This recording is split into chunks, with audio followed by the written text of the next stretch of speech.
respondent vice president if she is already present, so that perhaps we can give her a little time while Madriaga is still here to present her evidence to counter the evidence or testimony of Mr. Ramil Madriaga. For the record, COMSEC, please call respondent vice president. Madam Chair, the respondent is not present today. Please call first. We're calling the Vice President, Sara C. Duterte. I'm sorry, Your Honor, she's not present today. All right, let it be placed on the record that we called the Vice President to give her the continuing opportunity to present her evidence, including countering the testimony of Ramil Madriaga, but of course that is through the justice members. With that, we go back to the motion of the Honorable Sendanya. There is a motion raised by the Honorable Sendanya to excuse Ramil Madriaga. Do I hear a second? The same has been seconded. Is there any objection? Hearing none, the motion is approved. Resource person Ramil Madriaga is excused in our today's proceeding. The committee is expressing its gratitude to the court for giving opportunity to this committee to raise clarificatory questions to PDL Ramil Madriaga. And of course, thank you, Ramil Madriaga, for participating in our today's proceeding. Madam Chair. Madam Chair, should we not ask Madriaga to submit first the waiver? He submitted already. As a matter of fact, after you signed it, Mr. Madriaga, kindly show it to the committee. Kindly show it to the committee. Kanino po ako mag-o-oath, Madam Mr. Chair? Mag-o-oath po doon sa... Hindi na po mag-o-oath sa... He's already under oath. Yung para po sa waiver po, hindi na po kailangan.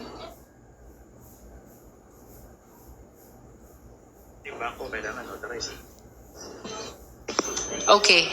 So before finally excusing Mr. Madriaga, we are requesting you to stand up to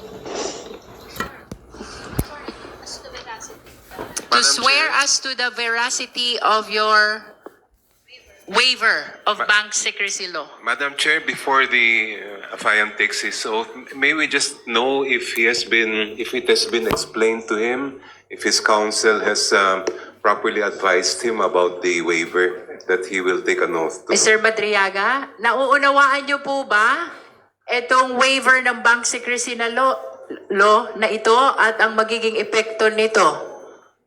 Opo, Madam Chair. Ibig sabihin po nito ay mabubuksan yung bank records nyo na inyong binanggit sa inyong supplemental affidavit without us violating the bank secrecy law. You are losing the protection of bank secrecy law.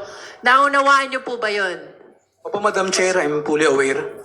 Ito po bang isinagawa ninyong ito ay may paggabay na ibinigay sa inyo ang abogado nyong katabi nyo ngayon, whom I know is Attorney Palad? Opo, Madam Chair. So, naiintindihan nyo po ang inyong ginagawang ito? Opo, Madam Chair. Okay. So,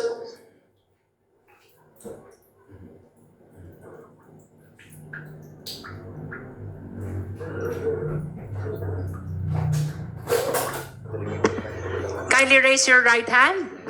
As to the contents of this waiver of bank secrecy law, do you subscribe and swear to the truthfulness of the contents of this document? You do. Opo, Madam Chair, I do.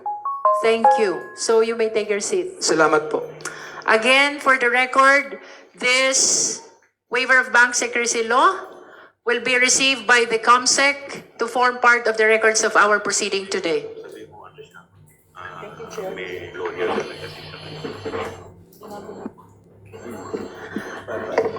As we have acted on the motion already, the BJMP, the Sergeant at Arms, and the NBI are directed to bring back Ramil Madriaga to his place of detention, safe and sound. Thank you. Ramil Madriaga is excused. Maraming salamat po. Madam Chair. To this committee, maraming salamat po. To give time to Mr. Ramil Madriaga, we are temporarily suspending the hearing.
The hearing is resumed.